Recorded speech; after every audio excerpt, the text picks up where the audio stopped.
KPK की एक हुकूमत है जो आप कह रहे हैं कि वहाँ पे वो इश्यूज क्रिएट कर सकते हैं, लेकिन वहाँ पे इंटरनल इश्यूज आ रहे हैं, इंटरनल उनके जो अपने डिफरेंसेस हैं पीटीआई के वो सामने आ रहे हैं, इसलिए वो भी एज सच हुकूमत के लिए थ्रेट नहीं है। मौलाना फजल रहमान साहब जो हैं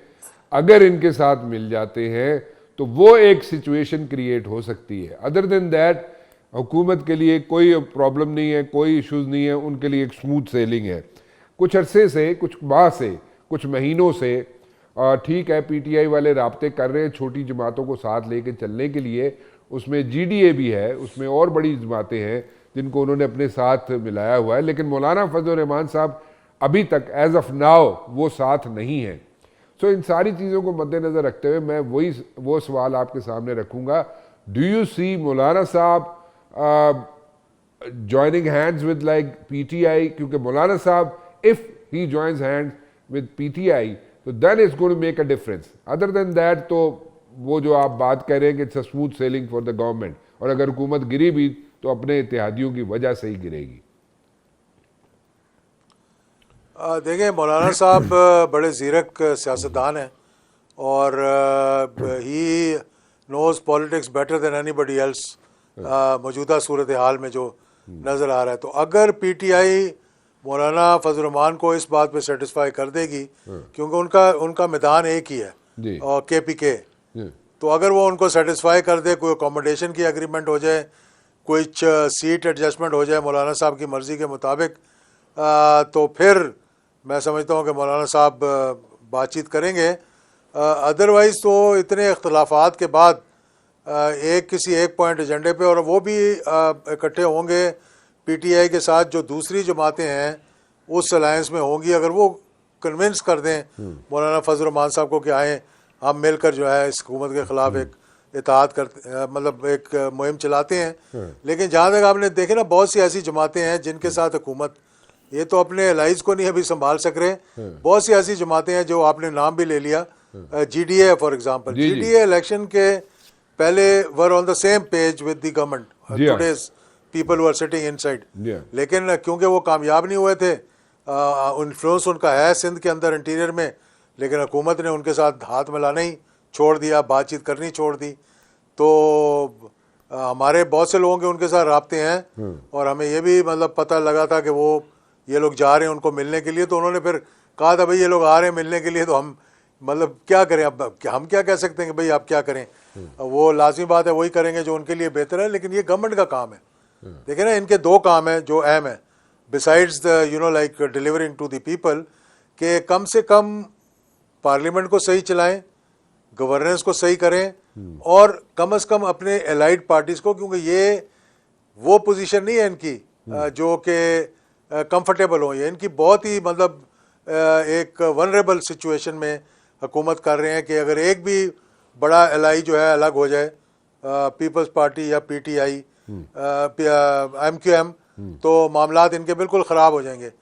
तो देखें, जो सपोर्ट इनको मिल रही है और मिलनी चाहिए भी, क्योंकि हुकूमत और बाकी इदारे एक पेज पे होते हैं, लेकिन वो भी सपोर्ट इनको उस वक्त तक मिलेगी जब तक वो देखेंगे यार कि ये हमारे सहारे के बगैर भी कुछ डिलीवर कर सकते हैं, कुछ अचीव कर सकते हैं। तो इसलिए हुकूमत को चाहिए कि वो इस सारी सिचुएशन पे गौर करें। और मैंने जो अभी तक देखा है वो ये कि इनका पॉलिटिकल सोच, political wing, political discussions, political manoeuvring और पॉलिटिकल स्ट्रेटजी मुझे नज़र नहीं आ रही इनकी अभी। क्या वाकई कोई रिकॉर्ड ब्रेक होने जा रहा है? और वज़ीर आज़म हमने देखा है, बड़े बड़े वज़ीर आज़म आए, लेकिन वो अपना टेन्योर जो होता है वो एज सच पूरा नहीं कर पाते, या कोई ना कोई कॉन्स्टिट्यूशनल हिच आ जाती। कॉन्स्टिट्यूशनल हिच से मुराद मेरी ये है, उसको नेगेटिव सेंस में मैं नहीं कह रहा, जैसे पीटीआई वालों के साथ हुआ, इमरान खान के साथ हुआ कि वोट ऑफ नो कॉन्फिडेंस आ गई। सो इसी तरह और भी कई वज़ीर आज़म आए, उन्होंने अपने टेन्योर पूरे नहीं किए। क्या शहबाज शरीफ साहब आपको अपना टेन्योर पूरा करते हुए नज़र आते हैं, या आपको ये नज़र आता है कि असेंबलियाँ जो हैं अपना टेन्योर पूरा करेंगी?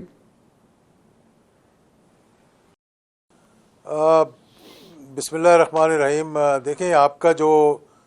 सवाल है ये बहुत ही अहम भी है और it's like a million dollar question कि टेन्योर पूरा होगा कि नहीं होगा, ये तो मैं नहीं कह सकता, लेकिन हुकूमत को ख़तरा होता है ऑपोजिशन से, और ऑपोजिशन ही जो है जब एग्रेसिव होती है, या अगर माजी को सामने रखा जाए, यानी अगर आप 1988 ऑनवर्ड्स देख लें तो दो चीज़ें हमें नज़र आती हैं। एक ये कि ऑपोजिशन पहले तो हुकूमत के ख़िलाफ़ कोशिश करती है, फिर वो साजिश करती है। साजिश इन द सेंस कि वो इस्टेब्लिशमेंट के साथ मिल जाती है और फिर हुकूमत को ख़त्म होना पड़ता है। ये आप 90, 93, 96 और फिर 99 से आगे आप देख सकते हैं। फिर एक 2002 से 2008 तक हुकूमत चली, लेकिन वज़ीर आज़म चेंज हो गए, और उसके बाद 5-5 साल जो है वो असम्बलियाँ कम अज़ कम पूरा करती रहीं। अब मौजूदा सूरत हाल में अपोजिशन के पास मुतअद्दिद अपॉर्चुनिटीज़ आई हैं, यानी 3 को तो मैं निशानदेही कर सकता हूँ कि जबकि वो एक चेक लगा सकते थे हुकूमत को, starting right from the first long March from Peshawar, जब इनको एक अपॉर्चुनिटी मिली थी कि उस वक्त के चीफ ऑफ आर्मी स्टाफ ने इनको मौका दिया था कि अगर आप थोड़ा सा अपनी लॉन्ग मार्च को पोस्टपोन कर दें, and that was a time when Pakistan economically was in a crunch. तो वो चाहते थे कि IMF से मुज़ाकरात पूरे हो जाएं और उसके बाद असम्बलियाँ तोड़ दी जाएं और फिर इलेक्शन करवा दिए जाएं, लेकिन इन्होंने बजाय उनकी बात सुनने के, इन्होंने समझा कि हम एग्रेसिवली और लॉन्ग मार्च करके शायद कोई इनकलाब ले आएंगे या फतह कर लेंगे इस्लामाबाद को, और उसका नतीजा कोई इतना ख़ास निकला नहीं। और फिर ये जो अभी 24 अक्टूबर को हुआ, अगर बीच वाली हम चीज़ें छोड़ दें तो वो भी एक अपॉर्चुनिटी थी कि जब ऑफ़र भी आई, बातचीत भी हुई इन द बैकग्राउंड, और उन्होंने इस अपॉर्चुनिटी को भी मानने के बाद फिर मतलब उसको रद्द कर दिया और वो भी चली गई। फिर अभी आपने देखा कि अब हुकूमत पे दिन ब दिन प्रेशर कम होता जा रहा है। प्रेशर इन द सेंस कि they are not being able to mobilise the people like they used to before.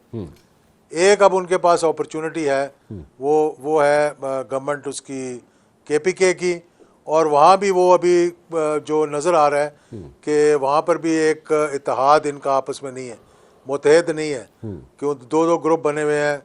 और आपको पता है कि गंडापुर को सतारा से हटा दिया गया वगैरह वगैरह। तो ये भी अपॉर्चुनिटी अगर इन्होंने माजी की तरह नेशनल असम्बली को तोड़कर या फिर प्रोविंशियल असम्बलीज़ को तोड़कर ज़ाया की, ये भी ना हो कि इनकी KPK की हुकूमत ख़त्म हो जाए, तो फिर आपकी बात जो है वो सही निकल आएगी कि क्या हुकूमत टेन्योर पूरा करेगी नहीं करेगी। दूसरी चीज़ जो नज़र आ रही है, देखें आप इनकी स्ट्रेटजी के मुताबिक, कि अब क्योंकि ये 8 फरवरी को वो नहीं कर सके जो ये करना चाह रहे थे, कि बिल्कुल खामोशी थी पूरे पंजाब में, सिंध में कहीं कुछ नज़र नहीं आया सिवाय एक जलसे के, तो अब ये दूसरी पॉलिटिकल पार्टीज़ को साथ मिलाने की कोशिश कर रहे हैं, जिसमें मेन फिगर जो है वो मौलाना फजल रहमान है।